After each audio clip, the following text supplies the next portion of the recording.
ഒരുപാട് പേര് excise ഓഫീസറിനൊരു class വേണമെന്ന് പറഞ്ഞിട്ടുണ്ടായിരുന്നു. അപ്പോൾ നിങ്ങളുടെ ആവശ്യത്തിനനുസരിച്ചുള്ള ക്ലാസ്സുകളാണ് തന്നുകൊണ്ടിരിക്കുന്നത്. ഇനിയും അങ്ങനെ തന്നെ ഉണ്ടാവും. അപ്പോൾ തീർച്ചയായിട്ടും നിങ്ങൾക്ക് ഏതൊക്കെയാണ് ആവശ്യമുള്ളതെന്ന് വെച്ചാൽ കമൻറ്റായിട്ട് രേഖപ്പെടുത്തുക. വരും ദിവസങ്ങളിൽ തീർച്ചയായിട്ടും ആ ക്ലാസ്സുകൾ ഉൾപ്പെടുത്താൻ തന്നെ ശ്രമിക്കുന്നതായിരിക്കും. എന്നാൽ ഇത് സിവിൽ എക്സൈസ് ഓഫീസറുമായിട്ട് ബന്ധപ്പെടുത്തിയിട്ടുള്ള കുറച്ച് പ്രധാനപ്പെട്ട ക്വസ്റ്റ്യനും ആൻസേഴ്സുമാണ്. അപ്പോൾ നമുക്ക് ഒരുപാട് ദീർഘിപ്പിക്കാതെ ക്ലാസ്സിലേക്ക് തന്നെ കിടക്കാം.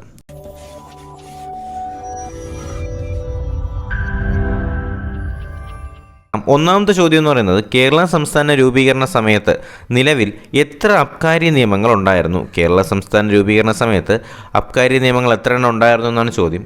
അപ്പോൾ കേരള സംസ്ഥാനം രൂപീകരിക്കുമ്പോൾ നിലവിൽ 3 അബ്കാരി നിയമങ്ങളാണ് ഉണ്ടായിരുന്നത്. നിലവിൽ എത്ര എണ്ണം ഉണ്ടായിരുന്നത്? 3 അബ്കാരി നിയമങ്ങളാണ് കേരള സംസ്ഥാന രൂപീകരണ സമയത്ത് ഉണ്ടായിരുന്നതെന്ന് അറിഞ്ഞിരിക്കുക. അപ്പോൾ ഏതൊക്കെയാണ് ആ 3 എണ്ണം നമുക്ക് നോക്കാം. അപ്പോൾ കേരള സംസ്ഥാനം രൂപീകരിക്കുമ്പോൾ നമ്മുടെ മലബാറിൽ നിലനിന്നിരുന്നത് മദ്രാസ് അബ്കാരി നിയമമാണ്. മലബാറിലുണ്ടായിരുന്ന ഏതാണ്? മദ്രാസ് അബ്കാരി നിയമം ഉണ്ടായിരുന്ന എവിടെയാണ്? മലബാറിലാണ്. മലബാറിലുണ്ടായിരുന്നത് മദ്രാസ് അബ്കാരി നിയമമാണെന്ന് അറിഞ്ഞിരിക്കുക. എന്നാൽ കേരള സംസ്ഥാന രൂപീകരണ സമയത്ത് കൊച്ചിയിലുണ്ടായിരുന്നത് കൊച്ചി അബ്കാരി നിയമമാണ്. ഓക്കെ, അപ്പോൾ മലബാറിലുണ്ടായിരുന്നത് മദ്രാസാണ്, മദ്രാസ് അബ്കാരി നിയമമാണ്. കൊച്ചിയിലുണ്ടായിരുന്നത് കൊച്ചി അബ്കാരി നിയമമാണ്. എന്നാൽ കേരള സംസ്ഥാന രൂപീകരണ സമയത്ത് നമ്മുടെ തിരുവിതാംകൂറിലുണ്ടായിരുന്ന അബ്കാരി നിയമം ഏതെന്ന് ചോദിക്കുകയാണെങ്കിൽ അത് തിരുവിതാംകൂർ അബ്കാരി നിയമം തന്നെയാണ്. അപ്പോൾ നമ്മൾ എന്താണ് പറഞ്ഞത്? കേരള സംസ്ഥാന രൂപീകരണ സമയത്ത് നിലവിൽ 3 അബ്കാരി നിയമങ്ങളാണ് ഉണ്ടായിരുന്നതെന്ന് നമ്മൾ പഠിച്ചായിരുന്നു. അപ്പോൾ ആ 3 അബ്കാരി നിയമങ്ങൾ ഏതൊക്കെയാണെന്ന് നമ്മൾ പഠിച്ചു. മലബാറിലുണ്ടായിരുന്നത് മദ്രാസ് അബ്കാരി നിയമമാണ്. അതേസമയം കൊച്ചിയിലുണ്ടായിരുന്നത് കൊച്ചി അബ്കാരി നിയമമാണ്. തിരുവിതാംകൂറിലുണ്ടായിരുന്നത് തിരുവിതാംകൂർ അബ്കാരി നിയമമാണ്. ഓക്കെ അല്ലേ ആ 3 പോയിന്റ്? അപ്പോൾ ഇനി ഇത് മറക്കത്തില്ലല്ലോ. അപ്പോൾ നമുക്ക് അടുത്ത ചോദ്യത്തിലേക്ക് തന്നെ കിടക്കാം. ഇപ്പോൾ നിലവിലുള്ള അബ്കാരി ആക്ട് കേരള സംസ്ഥാന രൂപീകരണ സമയത്തെ ഏത് അബ്കാരി നിയമത്തിൻ്റെ പരിഷ്കൃത രൂപമാണെന്നാണ് ചോദ്യം. എന്താണ് ചോദ്യം? ഇപ്പോൾ നിലവിലുള്ള അബ്കാരി ആക്ട് കേരള സംസ്ഥാന രൂപീകരണ സമയത്തെ ഏത് അബ്കാരി നിയമത്തിൻ്റെ പരിഷ്കൃത രൂപമാണെന്നാണ് ചോദ്യം. അത് കൊച്ചി അബ്കാരി ആക്റ്റാണ്. ഓക്കെ അല്ലേ? അപ്പോൾ ഇപ്പോൾ നമ്മുടെ സംസ്ഥാനത്ത് നിലവിലുള്ള അബ്കാരി നിയമം ഏത് അബ്കാരി നിയമത്തിൻ്റെ പരിഷ്കൃത രൂപമാണെന്ന് ചോദിക്കുകയാണെങ്കിൽ അത് കൊച്ചി അബ്കാരി ആക്ടിൻ്റെ പരിഷ്കൃത രൂപമാണെന്ന് അറിഞ്ഞിരിക്കുക. അടുത്ത ചോദ്യം, കേരള അബ്കാരി ആക്ട് 1077 1-ാം ആക്ട് എന്ന് മുതൽ കേരളം മുഴുവൻ നിലവിൽ വന്നത്? എന്താണ് ചോദ്യം? കേരള അബ്കാരി ആക്ട് 1077 1-ാം ആക്ട് എന്നു മുതലാണ് കേരളം മുഴുവൻ നിലവിൽ വന്നതെന്നാണ് ചോദ്യം. അത് 1967 മെയ് 11 മുതലാണ്. അപ്പോൾ കേരള അബ്കാരി ആക്ട് എന്ന് മുതലാണ് കേരളം മുഴുവൻ നിലവിൽ വന്നതെന്ന് ചോദിക്കുകയാണെങ്കിൽ 1967 മെയ് 11 മുതലാണ്. 1967 മെയ് 11 മുതലാണ് എന്ത് ചെയ്യുന്നത്? കേരള അബ്കാരി ആക്ട് കേരളം മുഴുവൻ നിലവിൽ വന്നപ്പോഴാണ് 1967 മെയ് 11നാണ്. 1967 മെയ് 11നാണ് കേരള അബ്കാരി ആക്ട് കേരളം മുഴുവൻ നിലവിൽ വന്നതെന്ന് അറിഞ്ഞിരിക്കുക. വിമുക്തി മിഷൻ നിലവിൽ വന്നത് എന്നാണെന്നാണ് ചോദ്യം. വിമുക്തി മിഷൻ നിലവിൽ വന്നത് എന്നാണെന്ന് ചോദിക്കുകയാണെങ്കിൽ അതെന്താണ്? 6/10/2016 കേട്ടോ. അപ്പോൾ വിമുക്തി മിഷൻ എന്നാണ് ചോദിക്കുകയാണെങ്കിൽ വിമുക്തി മിഷൻ എന്നാണ് കേരളത്തിൽ നിലവിൽ വന്നതെന്ന് ചോദിക്കുകയാണെങ്കിൽ അത് 6/10/2016 മുതലാണ് വിമുക്തി മിഷൻ കേരളത്തിൽ നിലവിൽ വന്നത്. അടുത്ത ചോദ്യം, വിമുക്തി മിഷൻ ഉദ്ഘാടനം നിർവഹിച്ചത് ആരാണ്? അപ്പോൾ വിമുക്തി മിഷൻ എന്നാണ് നിലവിൽ വന്നത് നമ്മൾ പഠിച്ചായിരുന്നു. എന്നാണ്?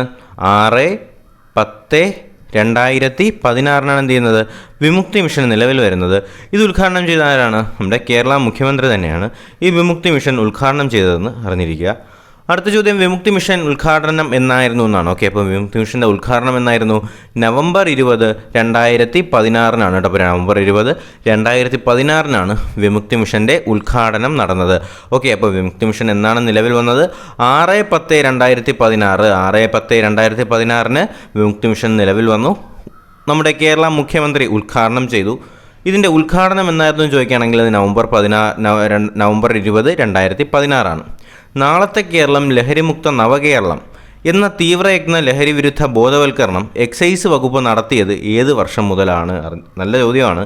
നാളത്തെ കേരളം ലഹരി വിമുക്ത നവകേരളം എന്ന് പറയുന്ന എന്താണ് എക്സൈസിൻ്റെ നേതൃത്വത്തിൽ നടന്ന അതിതീവ്ര ബോധവൽക്കരണ പ്രോഗ്രാം ഏത് വർഷം മുതലാണെന്ന് ചോദിക്കുകയാണെങ്കിൽ അത് 2019 മുതലാണ്. അപ്പോൾ 2019 മുതലാണ് എന്ത് ചെയ്യുന്നത്? നാളത്തെ കേരളം ലഹരി വിമുക്ത നവകേരളം എന്ന് പറയുന്ന തീവ്ര ലഹരി വിരുദ്ധ ബോധവൽക്കരണം എക്സൈസ് നടപ്പിലാക്കി വന്നിരുന്നത് 2019 മുതലാണെന്ന് അറിഞ്ഞിരിക്കുക. അപ്പോൾ നമുക്ക് അടുത്ത ചോദ്യത്തിലേക്ക് തന്നെ കടക്കാം. വിദ്യാലയങ്ങളിൽ ലഹരി വിമുക്തമാക്കാനും കുട്ടികളുടെ കർമ്മശേഷിയെ കലാകായിക രംഗത്ത് ക്രിയാത്മകമായി പരിപോഷിപ്പിക്കുന്നതിൻ്റെ ഭാഗമായിട്ട് വിമുക്തി മിഷൻ്റെ ആഭിമുഖ്യത്തിൽ സംസ്ഥാന എക്സൈസ് വകുപ്പ് നടപ്പിലാക്കുന്ന പദ്ധതിയുടെ പേരാണ് ഉണർവ്. ഓക്കെ, ചോദ്യം ശ്രദ്ധിക്കുക. വിദ്യാലയങ്ങൾ ലഹരി വിമുക്തമാക്കാനും കുട്ടികളുടെ കർമ്മശേഷിയെ കലാകായിക രംഗത്ത് ക്രിയാത്മകമായി പരിപോഷിപ്പിക്കാനുമായിട്ട് വിമുക്തി മിഷൻ്റെ ആഭിമുഖ്യത്തിൽ സംസ്ഥാന എക്സൈസ് വകുപ്പ് നടത്തിവരുന്ന പദ്ധതിയുടെ പേരാണെന്ത്? ഉണർവ്. ഓക്കെ അല്ലേ? അപ്പോൾ ഉണർവ് എന്താണെന്ന് ചോദിക്കണമെങ്കിൽ എന്താണ്? വിദ്യാലയങ്ങൾ ലഹരി വിമുക്തമാക്കാനും കുട്ടികളുടെ കർമ്മശേഷിയെ കലാകായിക രംഗത്ത് ക്രിയാത്മകമായി ഉപയോഗിക്കുന്നതിൻ്റെ ഭാഗമായിട്ട് വിമുക്തി മിഷൻ്റെ ആഭിമുഖ്യത്തിൽ സംസ്ഥാന എക്സൈസ് വകുപ്പ് നടപ്പിലാക്കി വരുന്ന പ്രോഗ്രാമിൻ്റെ പേരാണെന്ത്? ഉണർവ്. ഓക്കെ, അപ്പോൾ നമുക്ക് അടുത്ത ചോദ്യത്തിലേക്ക് കടക്കാം. കോളേജ് ഹോസ്റ്റലുകളിൽ, ഓക്കെ, അപ്പോൾ നമുക്കറിയാം കോളേജ് ഹോസ്റ്റലുകളിലൊക്കെ എന്താണ് ഒരുപാട് ലഹരി വസ്തുക്കളൊക്കെ ഇപ്പോൾ നിലവിലുള്ളതാണ്. അപ്പോൾ കോളേജ് ഹോസ്റ്റലിലെ ലഹരി ഉപയോഗം തടയാൻ രൂപീകരിച്ച കമ്മിറ്റിയാണെന്ത്? ശ്രദ്ധ. അപ്പോൾ കോളേജ് ഹോസ്റ്റലുകളിൽ നമ്മൾ എന്ത് ചെയ്യണം? ശ്രദ്ധിക്കണം. കോളേജ് ഹോസ്റ്റലിലെ ലഹരി ഉപയോഗം തടയാനായിട്ട് രൂപീകരിച്ച കമ്മിറ്റിയുടെ പേരെന്താണ്? ശ്രദ്ധ. ഓക്കെ അല്ലേ? അടുത്തതെന്ന് പറയുന്നത് സംസ്ഥാന ആരോഗ്യ സർവകലാശാലയ്ക്ക് കീഴിലെ കോളേജുകൾ ലഹരി ഉപയോഗം തടയാൻ രൂപീകരിച്ച കമ്മിറ്റിയാണ് നേർക്കൂട്ടം. എന്താണ്? സംസ്ഥാന ആരോഗ്യ സർവകലാശാലയുടെ കീഴിലെ കോളേജുകളിൽ ലഹരി ഉപയോഗം തടയാൻ രൂപീകരിച്ച കമ്മിറ്റിയുടെ പേരാണെന്ത്?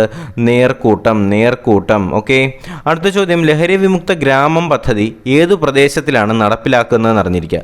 അപ്പോൾ ലഹരി വിമുക്ത ഗ്രാമം പദ്ധതിയാണെങ്കിൽ അത് ആദിവാസി ഊരുകളിലാണ്. ലഹരി വിമുക്ത ഗ്രാമം പദ്ധതിയാണെങ്കിൽ അത് ആദിവാസി ഊരുകളിലാണ് നടപ്പിലാക്കുന്നതെന്ന് അറിഞ്ഞിരിക്കുക. ഓക്കെ, അപ്പോൾ നമ്മൾ കുറച്ച് പ്രോഗ്രാംസ് ഇപ്പോൾ പഠിച്ചായിരുന്നു. ഏതൊക്കെയാണ് ആ പ്രോഗ്രാംസ്? കുട്ടികളിൽ, അപ്പോൾ വിദ്യാലയങ്ങളിൽ ലഹരി വിമുക്തമാക്കുന്നതിൻ്റെ ഭാഗമായിട്ട് കുട്ടികളുടെ കർമ്മശേഷി വികസിപ്പിക്കാനും അവരുടെ ഊർജ്ജത്തിന് കലാകായിക രംഗത്ത് കൊണ്ടുവരാനുമായിട്ടൊക്കെ കേരള എക്സൈസ് വകുപ്പിൻ്റെ കീഴിൽ കൊണ്ടുവന്ന വിമുക്തി മിഷൻ്റെ ആഭിമുഖ്യത്തിൽ നടന്നതാണ് ഉണർവ്. കോളേജ് ഹോസ്റ്റലുകൾ ലഹരി വിമുക്തമാക്കാനായിട്ട് കൊണ്ടുവന്ന പ്രോഗ്രാമാണ് ശ്രദ്ധ. സംസ്ഥാന ആരോഗ്യ സർവകലാശാലയ്ക്ക് കീഴിലെ കോളേജുകൾ ലഹരി വിമുക്തമാക്കാനായിട്ട് കൊണ്ടുവന്ന പ്രോഗ്രാമാണ് നേർക്കൂട്ടം. എന്നാൽ ലഹരിമുക്ത ഗ്രാമം എന്ന പദ്ധതി നിലവിൽ വന്നത് ആദിവാസി ഊരുകളിലാണെന്ന് നമ്മൾ പറഞ്ഞു. അടുത്ത ചോദ്യം. ലഹരിക്കെതിരായ ബോധവൽക്കരണത്തിൻ്റെ ഭാഗമായിട്ട് ആദിവാസി മേഖലകളിലെ യുവാക്കളെ പരമ്പരാഗത കൃഷിരീതിയിൽ ഏർപ്പെടാൻ പ്രോത്സാഹിപ്പിക്കുന്ന പദ്ധതിയാണെന്ത്? കാവൽ മാടം. ചോദ്യം വളരെ ശ്രദ്ധിച്ച് കേൾക്കുക. ലഹരിക്കെതിരായിട്ടുള്ള ബോധവൽക്കരണത്തിൻ്റെ ഭാഗമായിട്ട് ആദിവാസി മേഖലയിലെ യുവാക്കളെ പരമ്പരാഗത കൃഷിരീതികളിൽ ഏർപ്പെടാനായിട്ട് പ്രോത്സാഹിപ്പിക്കുന്ന പ്രോഗ്രാമിൻ്റെ പേരാണ് കാവൽ മാടം. കേരളത്തിൽ എത്ര ജനമൈത്രി എക്സൈസ് സ്ക്വാഡുകളുണ്ടെന്ന് ചോദിക്കുകയാണെങ്കിൽ നിലവിൽ 3 ജനമൈത്രി എക്സൈസ് സ്ക്വാഡുകളാണ് കേരളത്തിലുള്ളത്. കേരളത്തിൽ എത്ര ജനമൈത്രി എക്സൈസ് സ്ക്വാഡുകളാണുള്ളത്? 3 ജനമൈത്രി എക്സൈസ് സ്ക്വാഡുകളാണ് നിലവിൽ കേരളത്തിലുള്ളതെന്ന് അറിഞ്ഞിരിക്കുക. പാലക്കാട് ജില്ലയിലെ ജനമൈത്രി ഓഫീസ് പ്രവർത്തിക്കുന്നത് എവിടെയെന്ന് ചോദിക്കുകയാണെങ്കിൽ അത് അട്ടപ്പാടിയിലാണ്. നമ്മൾ അയ്യപ്പൻ കോശി സിനിമയിലൊക്കെ കണ്ടതല്ലേ?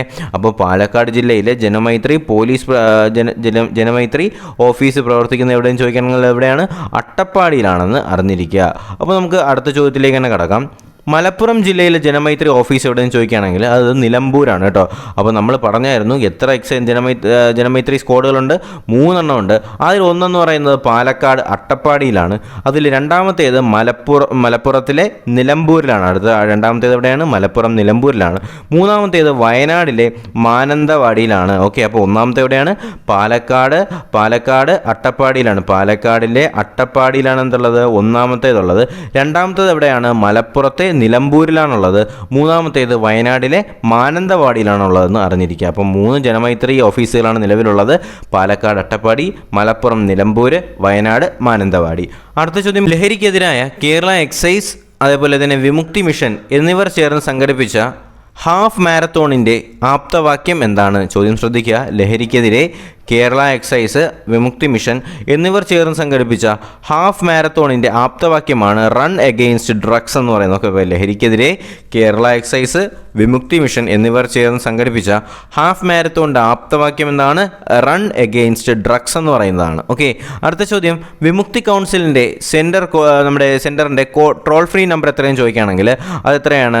14405 എന്ത്? വിമുക്തി കൗൺസിലിംഗ് സെൻറ്ററിൻ്റെ toll free number. Okay, Vimukthi counselling സെൻറ്ററിൻ്റെ ടോൾ ഫ്രീ നമ്പർ എത്രയാണ്? 14405. വിമുക്തി മിഷൻ്റെ ഭാഗമായിട്ട് എത്ര ഡി അഡിക്ഷൻ സെൻറ്ററുകൾ പ്രവർത്തിക്കുന്നു എന്ന് ചോദിക്കുകയാണെങ്കിൽ നിലവിൽ 14 ഡി അഡിക്ഷൻ സെൻ്ററാണ്. ഓക്കെ, വിമുക്തി മിഷൻ്റെ ഭാഗമായിട്ട് എത്ര ഡി അഡിക്ഷൻ സെൻ്ററാണുള്ളത്? 14 ഡി അഡിക്ഷൻ സെൻ്ററാണ് നിലവിൽ കേരളത്തിലുള്ളത്. അപ്പോൾ വിമുക്തി മിഷൻ്റെ ഭാഗമായിട്ട് നിലവിൽ 14 ഡി അഡിക്ഷൻ സെൻ്ററുകളാണ് ഉള്ളതെന്ന് അറിഞ്ഞിരിക്കുക. നിലവിൽ എത്ര വിമുക്തി കൗൺസിലിംഗ് സെൻ്ററുകളാണ് പ്രവർത്തിക്കുന്നത്? ഓക്കെ, അപ്പോൾ നിലവിൽ നമ്മുടെ കേരളത്തിൽ എത്ര വിമുക്തി കൗൺസിലിംഗ് സെൻറ്ററുകളാണ് പ്രവർത്തിക്കുന്നതെന്ന് ചോദിക്കുകയാണെങ്കിൽ നിലവിൽ 3 വിമുക്തി കൗൺസിലിംഗ് സെൻറ്ററുകളാണ് എന്ത് ചെയ്യുന്നത്? നമ്മുടെ കേരളത്തിൽ പ്രവർത്തിക്കുന്നത്. ഓക്കെ അല്ലേ? അപ്പോൾ എന്താണ് ലാസ്റ്റ് പറഞ്ഞ ചോദ്യം? എന്താണ് നിലവിൽ എത്ര വിമുക്തി കൗൺസിലിംഗ് സെൻറ്ററുകളാണ് പ്രവർത്തിക്കുന്നതെന്ന് ചോദിക്കുകയാണെങ്കിൽ അത്ര എണ്ണമാണ് 3 വിമുക്തി സെൻറ്ററുകളാണ് എന്ത് ചെയ്യുന്നത്? വിമുക്തി കൗൺസിലിംഗ് സെൻറ്ററുകളാണ് എന്ത് ചെയ്യുന്നത്? നമ്മുടെ കേരളത്തിൽ നിലവിൽ പ്രവർത്തിക്കുന്നത്. ഓക്കെ, അപ്പോൾ ഇത്രയും ചോദ്യങ്ങളാണ് നിങ്ങളുമായിട്ട് ഡിസ്കസ് ചെയ്യാനായിട്ട് ഞാൻ ഉദ്ദേശിച്ചത്. അപ്പോൾ എന്തായാലും ഇനിയും ഇതുപോലെ എക്സൈസിൻ്റെയോ ഫയർമാൻ്റെയോ സിവിൽ എക്സൈസ് നമ്മുടെ സിവിൽ പോലീസ് ഓഫീസറിൻ്റെയോ ക്ലാസ്സുകൾ വേണമെങ്കിൽ തീർച്ചയായിട്ടും നിങ്ങൾ കമൻറ്റായിട്ട് രേഖപ്പെടുത്തുക. അപ്പോൾ നിങ്ങൾക്ക് ആവശ്യമുള്ള ക്ലാസ്സുകളാണ് തന്നുകൊണ്ടിരിക്കുന്നത്, ഇനിയും അങ്ങനെ തന്നെ ഉണ്ടാകും. അപ്പോൾ എന്ത് ചെയ്യുക? അപ്പോൾ ഈ ഒരു ക്ലാസ് നിങ്ങൾക്ക് ഫലപ്രദമായെന്ന് തോന്നുകയാണെങ്കിൽ എന്ത് ചെയ്യുക? വീഡിയോ ലൈക്ക് ചെയ്യുക, ചാനൽ സബ്സ്ക്രൈബ് ചെയ്യുക, തീർച്ചയായിട്ടും നിങ്ങളുടെ സുഹൃത്തുക്കളിലേക്ക് എത്തിച്ചു കൊടുക്കുക. അപ്പോൾ നമുക്ക് അടുത്തൊരു ക്ലാസ് നോട്ടിഫിക്കേഷനും വീഡിയോ ഒക്കെ ഉടനെ തന്നെ കാണാം. അതുവരേക്കും എല്ലാവർക്കും ഗുഡ് ബൈ.